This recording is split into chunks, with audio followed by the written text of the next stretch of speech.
I was thinking about it the other day. It had been a long, long time since I've done a Q&A video. So thought, hey, let's go ahead and try and knock one out here before the end of the year.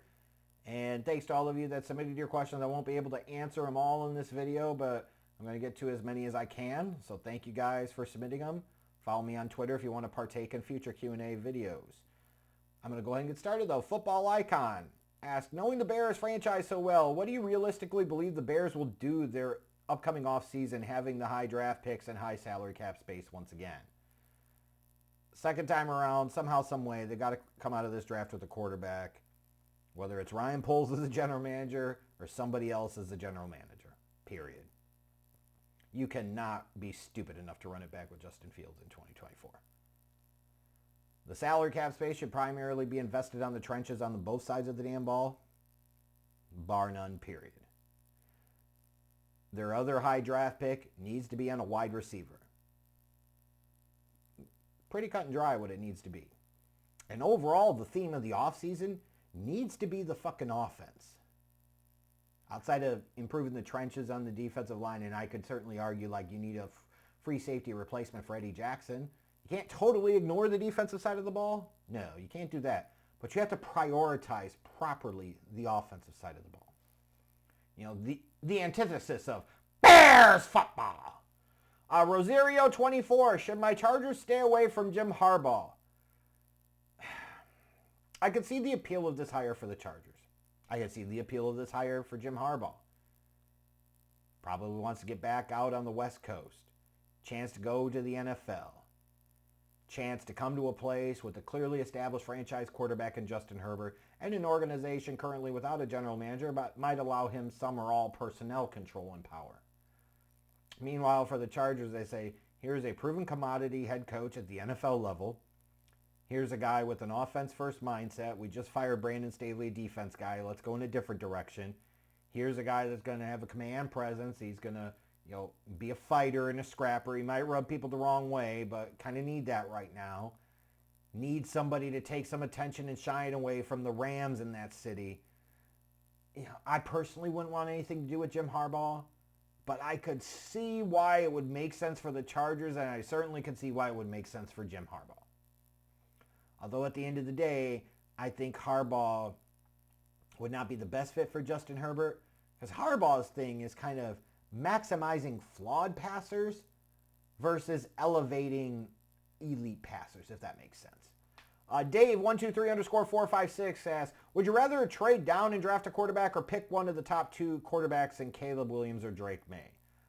First, who said Caleb Williams and Drake May are the top two quarterbacks in this draft?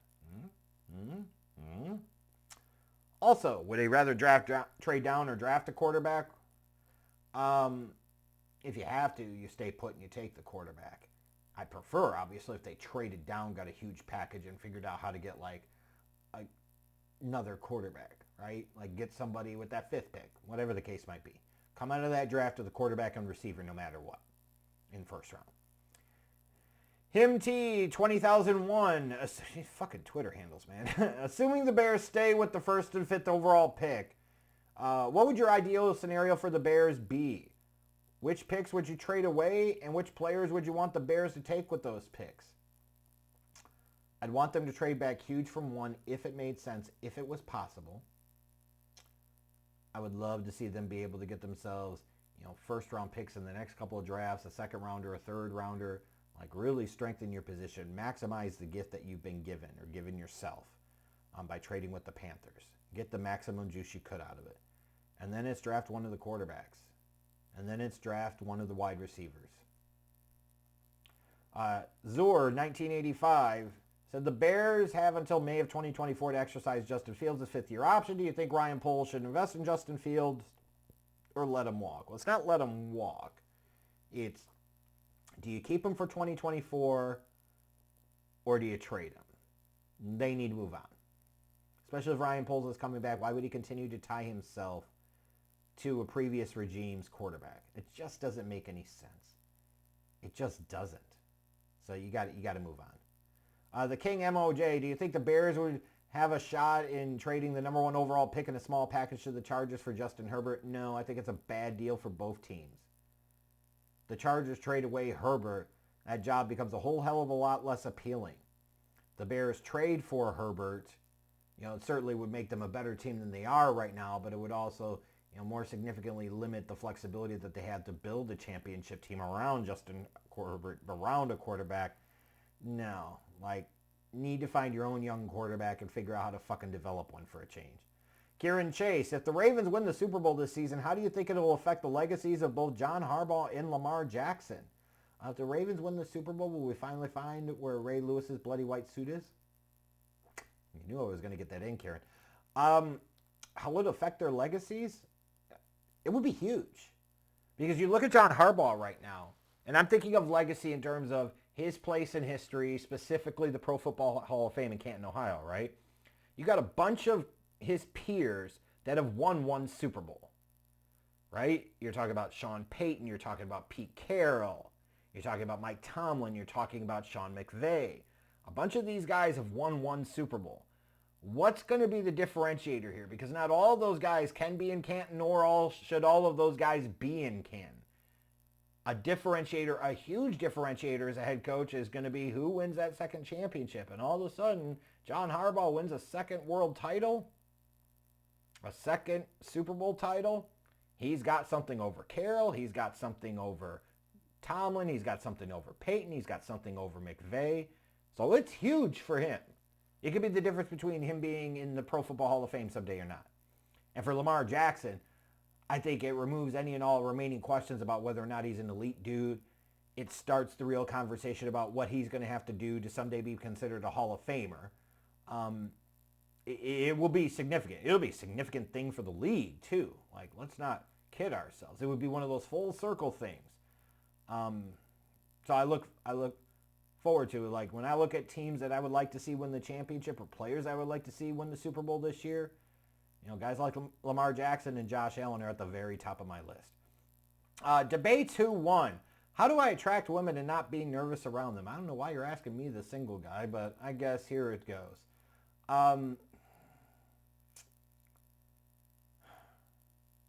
Stop overthinking it. Just be. Don't think of it as anxious or nervous. Think of it as excited. It's similar energy. It's all about mindset and how you process it. And your mindset's messed up, you're going to mess up. You're going to pump yourself up. You're going to get anxious. Just know. Just be you. Right? You should be able to tell pretty quickly whether a woman's legit interested in you or not. If they're not, it's not the end of the world. Take it and move on. I don't know what else to say, right? Act interested, but don't act too interested. Be confident in yourself, but don't come across too arrogant or cocksure. Be willing to be a tad soft, but don't be too much. I don't know, maybe ask some women for some advice too. I would just say, don't overthink it too much. Joseph, 2795 8918. As a Packers fan, I want to know, do you think Jordan Love is the guy for Brown Bay? Joseph didn't say Brown Bay, but I did because it's a shitty city. It looks like dung and it smells like it too. Not like a Cleveland smell, honestly, but that water up in Brown Bay is fucking disgusting. I think the Packers organization, Packers fans should feel good enough about Jordan Love is at least a competent NFL starting quarterback. Legit competent NFL starting quarterback. I don't know that he's a true franchise guy. I don't know that he's going to be an elite guy. I certainly don't know that it's time to break out the anointing oil and say this is the next guy in the heritage of the Favre Rodgers legacy and he just carries it on. I don't know about all that, but he shouldn't be going into this draft looking for a quarterback. What he should be doing is figuring out how to stop drafting defense so fucking early like dumbasses and start building that offense up around him. More help at wide receiver, more help on that offensive line. Full stop, period. If Gunther spends another first-round pick on a defensive player, fire him into the fucking sun. Or worse, let the punishment fit the crime. Make him drink the water in Brown Bay. Mikey J _007. Oh, it's 007. Bang, bang! I don't know where the fuck that came from, but whatever. Should the Eagles be regretting paying Jalen Hurts? At this time, no. in another year or two, if things kind of continue to progress down this path and it looks like they might have ruined their championship window, then yeah, maybe. James Pat Toe 80861. Again, these fucking Twitter handles. Is Steph Curry a top 10 all-time player? No. I think he's in the 11 to 20 category. I'd have to think more about where I would actually place him there. But when I think about, who the top 10 players of all time might be, you're talking about Jordan, you're talking about Kareem, you're talking about LeBron. And these are in any particular order, so don't read too much into the order, just as they come to my mind, right? MJ, Kareem, LeBron, Bird, Magic, Chamberlain, Russell, Hakeem. Did I say Kobe? Can't remember or not. Shaq, Duncan. I either said 10 or 11. I'm losing track. I'm getting old. I don't know that I could bump any of those 10 guys out for Steph. I need to think about it more whether he would go in the 11-15 category or the 16 to 20. I'm sure the media is really going to start pumping up he's a top 10 guy, but this is like the other day I saw Jay Williams and Stephen A. Smith have a conniption because Mad Dog said on ESPN that Shaq was only the 5th best center ever. Now, the crux of, what about Moses Malone? Yeah, that was kind of boomer dumb shit. But it's not unseemly to say that Shaq was the 5th best center in history.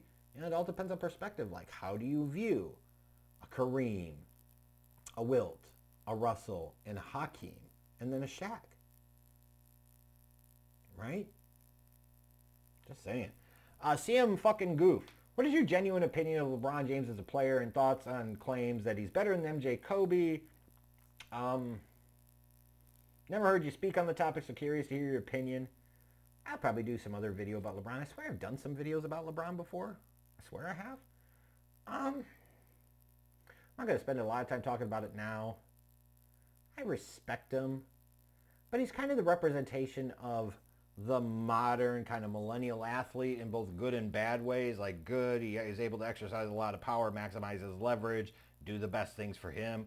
On the flip side, I think he's kind of taken the easy way out in some ways, that kind of bitch-like behavior at times. Like all of that holds true. The thing that I hate the most about LeBron, honestly, is over the past 6 to 8 years, how much he's consistently slagged off on the defensive end of the floor. Like, I do not respect that. And I detest anybody trying to sit there and defend that or excuse that. It'd be one thing if he said, hey, now this guy's in his late 30s. You don't want him going full bore at the defensive end because his greater value is on the offensive end. So if he slacks off every once in a blue moon, drops off in defense a little bit, you can understand that. I'll be like, okay, I can understand that. But he consistently is out of position. He consistently doesn't hustle. He consistently doesn't get himself back up the floor on defense. He consistently looks disinterested, like he doesn't give a fuck, screws up his switches and his assignments, all of that shit. And to me, you're LeBron James. You're the face of the league. You're the icon. You're supposed to set a better standard than what you do. In some ways, he sets a really good standard and example. When it comes to playing on both ends of the floor, this is not like you're talking about the beard, 450-pound fat fuck James Harden giving half-ass effort on the defensive end. You're talking about one of the all-time greats and icons of the game, LeBron James. I expect you to play harder on both sides of the floor. That's the shit above all else that I hate about LeBron James the most, is he got fucking lazy on the defensive end of the floor. And again, the hell with anybody that tries to defend that shit. Because it's too often, too frequent, too consistent, too pathetic. Tweeted this out, asked, since the Bulls are winning without Zach LaVine, should they tank or build with the pieces they have now? They should tank. You're not winning shit with DeRozan and Vucevic and Caruso. Get them the fuck out of there while you still can. Especially Caruso's trade value may never be any higher. The rest of this season should be about Kobe White, Patrick Williams, Ayo Dosunmu, Dalen Terry, Julian Phillips. Get them as much playing time as possible. Find out what the hell they have in them in the long term.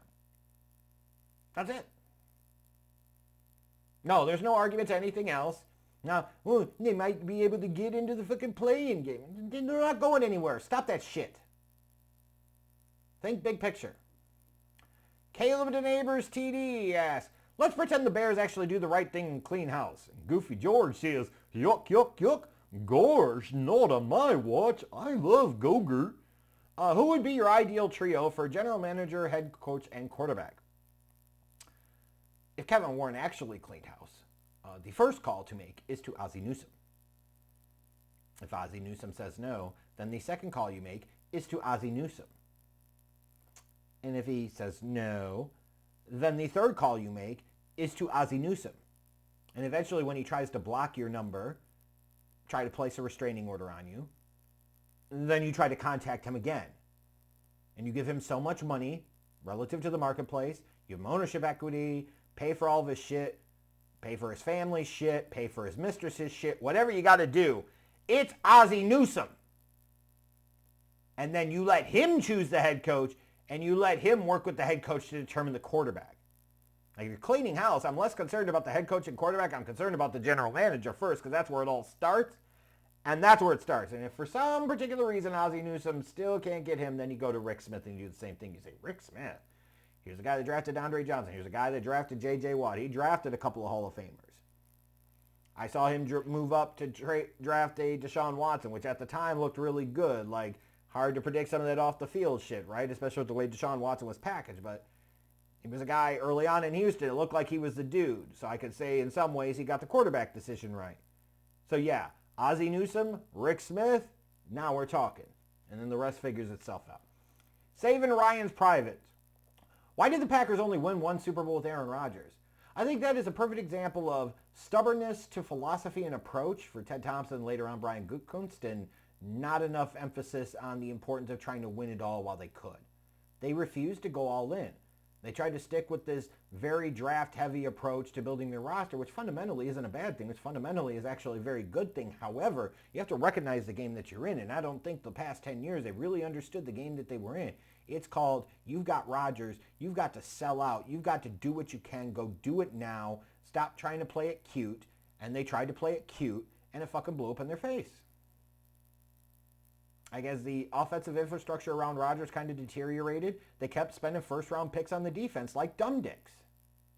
And any Packers fan that tries to defend that is a dumb dick. Why? Because their defense plays like dumb dicks.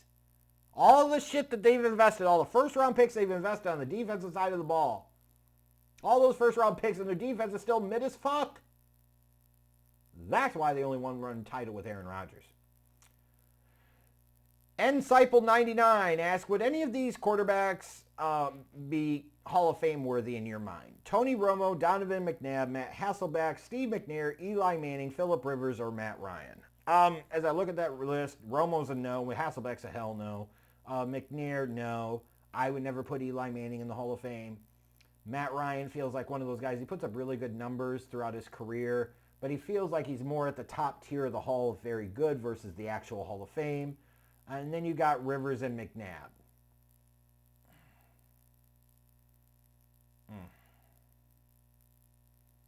I personally someday would put Rivers in.